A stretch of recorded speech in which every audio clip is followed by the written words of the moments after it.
So hello guys, welcome back to the channel, and in this video we are reviewing the Pixel Experience. Now this is the unofficial version of Pixel Experience, and this is the latest update of that Pixel Experience ROM, and this ROM also comes with this Pixel Launcher extended, so we will also talk about that.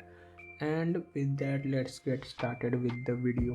Now talking about the battery backup, this thing does not show very impressive results in terms of battery backup. Like there is only 6 hours and 42 minutes of screen on time with the 224 hours of screen off time, so the standby time is pretty amazing, but the actual screen on time seems to be pretty bad, and the idle drain is also pretty great, like 2 milliamps per hour is really good.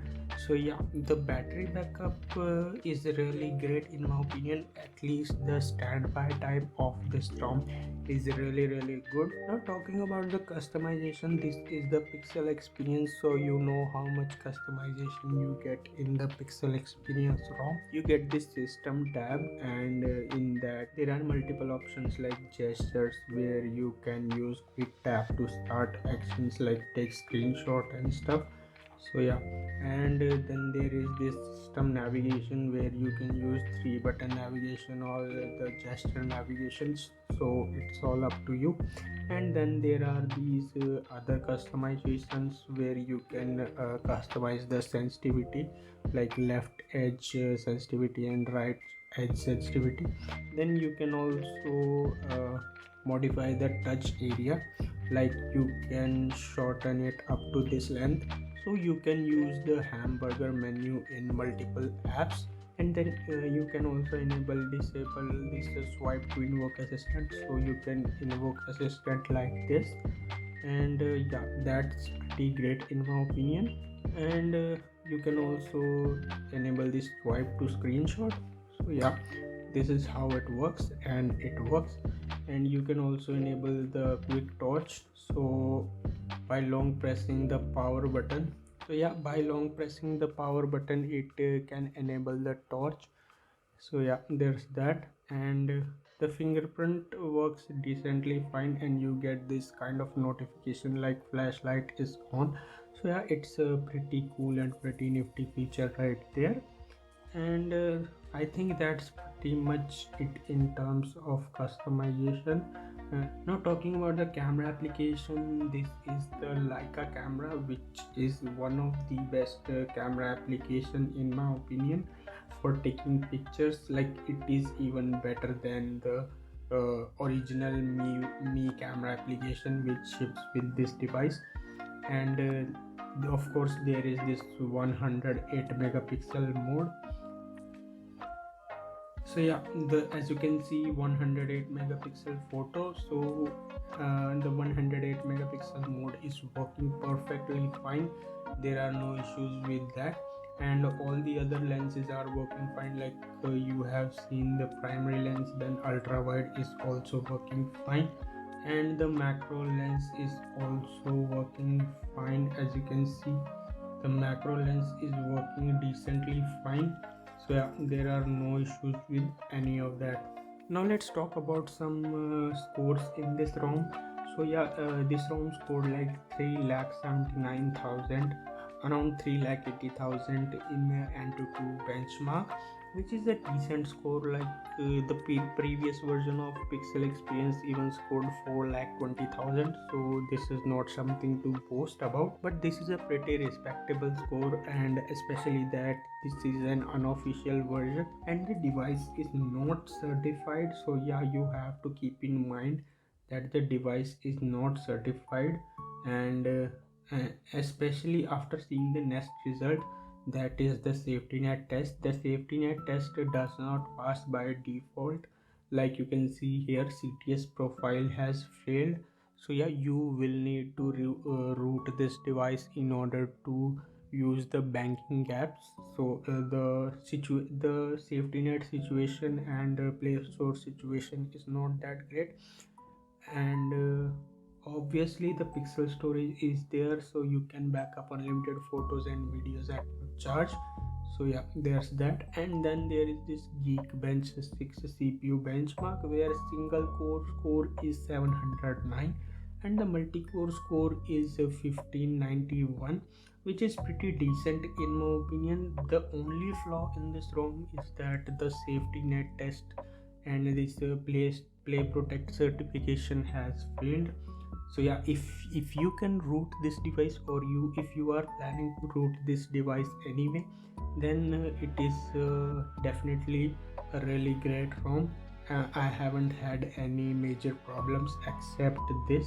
And moving on with the sound situation, there is this Dolby Atmos, and this is a different kind of Dolby Atmos. Like, you don't really get to choose the equalizer and all that stuff. So yeah, these are the options that you get, dynamic, then all that stuff. And mostly you should keep it at dynamic because it alters the audio regarding what you are doing on your phone, like watching video, playing music and stuff. So it changes around the audio experience. And the equalizer preset, I have set it to pop, but you can't manually mess with the equalizer if you want that. So yeah, there's that. And obviously I've kept the dialogue enhancer to the high, because that gives the crisp audio. And enable the volume leveler so that there is no misbalance or disbalance between the bottom speaker and the top speaker. So yeah, this is the situation of Dolby Atmos. Now let me give you an audio sample so you can judge about the audio quality. Karma, she's my best friend. One step closer, here's how it ends. So as you can see, this is not even like 50% of the volume right now. And now I'm gonna pump the volume up to maximum, and let's see how the audio experience is.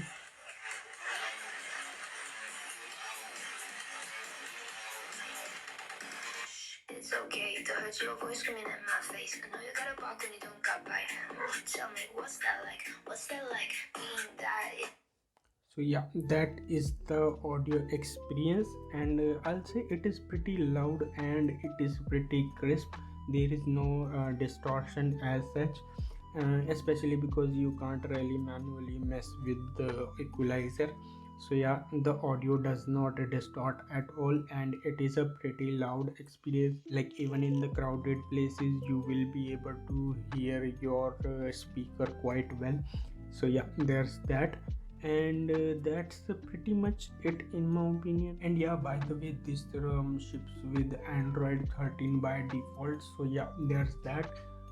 This ROM does not ship with the Android 14, and that's one reason not to use this ROM. But Android 13 is much more stable than Android 14. So yeah, if you don't really mind using a generation old Android, and you really want that stable experience that Pixel experience offers, then you can also use the other one that is on the Android 14, and it is an official version. You can definitely use that. And the MSP, the main selling point for me, uh, for this Pixel Experience ROM, was that this Pixel extended launcher.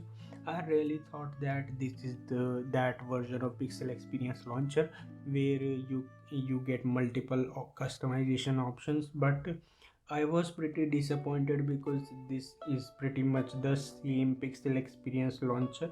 I didn't really find anything new, and this is like search your phone and all that stuff. And I didn't really find anything new or anything extra. Like, this pretty much contains only all of the stuff that's already present in the Pixel Experience launcher, or you can say the Pixel launcher. So yeah, there's that. You can also turn off, maybe that's one of the MSP, like you can turn off at a glance completely. So yeah, even then this doesn't go away. Like, if you want to turn off this completely, then it doesn't really, even then this data and they does not go away. So I don't really see the point of this launcher. Just use the normal Pixel launcher at this point. Like, what's the difference between this launcher and the Pixel launcher? I don't really get it. But if you think you do, you can definitely tell me in the comment section. And on that note, if you like this video, give it a like, subscribe to the channel, and I'll see you in the next one. Bye bye now.